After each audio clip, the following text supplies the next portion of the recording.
Okay, folks, let's look at the backhand drive.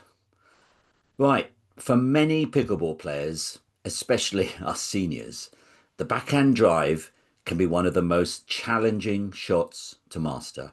However, improving your backhand drive can significantly enhance your overall game, allowing you to maintain a balanced and well-rounded offensive strategy.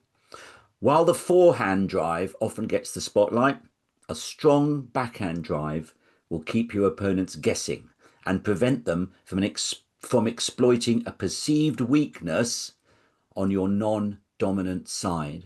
Your opponents will certainly play to your backhand. It's a perceived weakness, and it's something we talk about in these lessons. It's a perceived weakness, so be ready for it.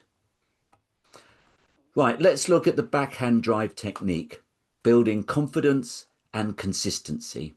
Unlike the forehand drive, which is often more natural for most players, the backhand drive requires more focus on technique to generate both power and control.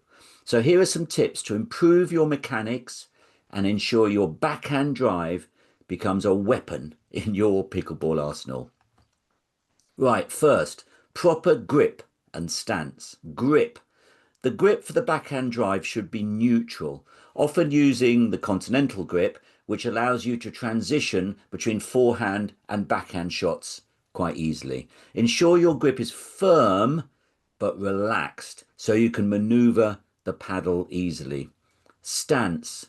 For a backhand drive, start by turning your body sideways so that your non-paddle shoulder, left shoulder for us right-handers, points towards the back of the court. Your feet should be shoulder width apart and your weight balanced. As you prepare to hit the ball, step forward with your non-dominant foot to transfer weight into the shot.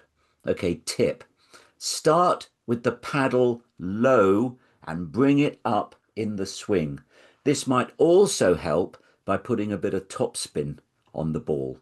Secondly, swing mechanics, backswing. Keep the backswing compact to maintain control. Overextending can lead to inconsistent contact and it can reduce accuracy. Aim to bring the paddle back to around waist height with the paddle face slightly open for topspin. Sometimes we say that when you're playing pickleball, you should be able to see your paddle on the periphery of your vision at all times. So when you extend your paddle back, you should be able to see it. Contact point. Hit the ball slightly in front of your body to ensure maximum power and control. Make sure the paddle face is angled slightly upwards to give the ball topspin, which will help certainly keep it in play.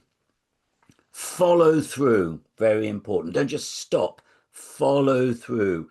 A smooth follow through is essential for consistency. After contact, finish the swing with the paddle moving upward and across your body. This ensures that you're not just chopping the ball, but driving it with purpose. Footwork and balance. Okay, footwork. Good footwork is crucial to making your backhand drive reliable. Position yourself early by using small, quick steps to get into the correct stance. Proper footwork will allow you to step into the shot and drive through the ball rather than just swinging with your arm. Balance. Keep your core engaged throughout the swing to maintain balance. Look, as a senior player, balance is key to avoiding injury and maintaining control over the shot. This is something we really need to think about carefully. Avoid leaning backward or being off center during the swing, as this will diminish power and accuracy. Right, here's the big question. Single or double backhand? Do what comes naturally for you, but I suggest try both techniques. If you're a beginner, try to learn both single and double backhands at the same time, especially if you're an absolute beginner. If you come from a racket sport, use what you're used to, but give the other one a try. They both have advantages, right? The single backhand is a bit quicker and it's more reach and it's a little more versatile. Whereas the double backhand, it's more reliable, usually more power. Try to end up with both if you can. I played singles tennis for 50 years, and the last 7 or 8 years of my tennis life, I learnt the double backhand because I just wasn't getting any power from the back of the court on a single backhand. And I'm very fortunate I'm bringing that into pickleball. So I have the single backhand and I have the double backhand. So here's a tip. Excuse me. Using a double backhand may mean you need a longer stem on your paddle, right? Paddles now come in various lengths and sizes. Do your research and get the one that best suits your game. Another tip. On their double backhand, I'm noticing some of the pickleball pros extend 1 or 2 fingers onto the back of the paddle. This can help with stability and accuracy. Try it out. Again, even if you're a beginner, even if you're an absolute beginner, try it out. It's good to try things as a beginner because it's easiest to learn there. It may help. It's something that I'm trying. I'm putting 1 finger behind my paddle on the double backhand and it is certainly helping. Now here's something important. I want to talk about cutting the ball on the backhand. Right, although cutting on your backhand can be a good alternative shot, especially for a very wide return, don't get into the habit of cutting too much. And certainly don't have cutting as your default backhand. Unlike most other rackets, the pickleball paddle obviously doesn't have strings, which adds power to a cut. Therefore, save the backhand cut as a delicate dink rather than a standard mid-court shot. Bear it in mind, guys. Those of you coming from racket sports that are cutting, cut it out. Right, 2, the tactical use of the backhand drive, when and how to use it. Right, knowing when and how to use the backhand drive is as important as good technique, right? So let's look at the first thing. A, defending against deep serves and returns. One of the most common situations where the backhand drive becomes so important is when you're returning a deep serve or shot to your backhand side. Instead of relying solely on a defensive dink or a weak return, you can use the backhand drive to hit a low, fast ball that keeps your opponents on the defensive. A well-executed backhand drive here can turn the tables and put pressure back on your opponent. B, hitting cross court. Right, cross court backhand drives are less risky because they give you more court space to work with. Basically, you've got more space in the court to hit into.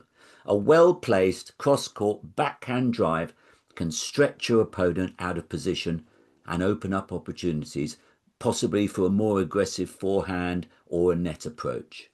When hitting cross court, aim for the sideline. Try and hit it wide to force your opponent to move quickly or make a rushed return. But, and here's a big, big but, folks, don't be over ambitious going for the sidelines. Remember, consistency will always win over trying to hit the lines. It's a habit I have. I've got a fairly easy shot of the net. And I still go for those sidelines as a tennis player. Be careful, the court ain't that wide. Down the middle, don't go for the sidelines too much unless you're really, really confident about it. C, driving to your opponent's backhand. Okay, just as your backhand might be your weak spot, many opponents also have a weaker backhand, especially when they're forced to react to a low, fast drive, okay? So targeting your opponent's backhand side with your own backhand drive can catch them off guard and certainly force a weak return, giving you, again, control of the rally. D, creating offensive opportunities with the third shot drive. Many senior players now are adopting a third shot drive strategy to neutralize play and advance towards the non-volley zone. Okay, now this is an excellent alternative to the third shot drop. When your opponent's serve return is high enough to drive, using the backhand drive as a third shot drive can create offensive opportunities by forcing your opponents into a defensive position. Okay, tip. Consider the low backhand drive, hard and low over the middle of the net. This is less risky than going for the lines and can lead to confusion with your opponents as they decide who will take the ball if you hit it in the middle. Right, number 3, strategic adjustments for us senior players. Right, senior pickleball players should adapt their play to maximize strengths while protecting against fatigue or injury. Here are a few approaches to keep in mind when incorporating the backhand drive into your game as a senior.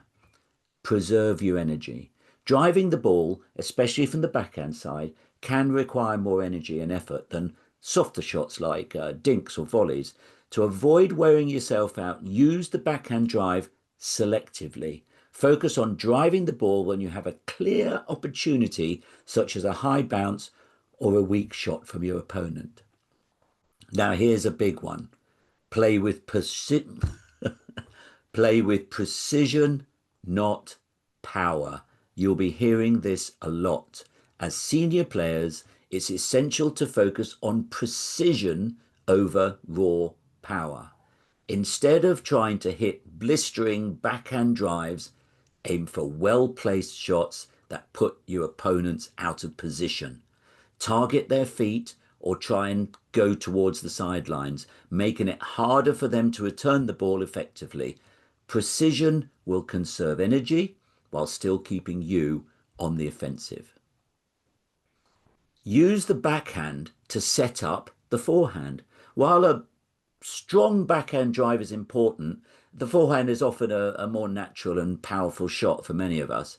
Use the backhand drive to set up your forehand by hitting cross-court backhand drives or attacking your opponent's weak side. You can create situations where you can follow up with a strong forehand shot to finish the point. Minimize injury risk. Very important. As a senior player, avoid injury is so important. A backhand drive, if not executed correctly, can lead to strain in the shoulders, elbow, the wrist. Pay attention to your technique and don't overextend yourself trying to generate all that power. Strengthening your core, shoulders and wrists can also help you execute the backhand drive more effectively without putting undue stress on your joints. So let's conclude. The backhand drive is a crucial shot for senior pickleball players looking to enhance their versatility and offensive power. By focusing on proper technique, understanding when to use the backhand drive, and incorporating it strategically into your gameplay, you'll become a more formidable player. Through consistent practice, careful shot selection, and energy-efficient play, the backhand drive can become a reliable tool in your pickleball repertoire. With the right approach, you can keep your opponents guessing and enjoy more competitive, enjoyable matches. Okay, one last thing.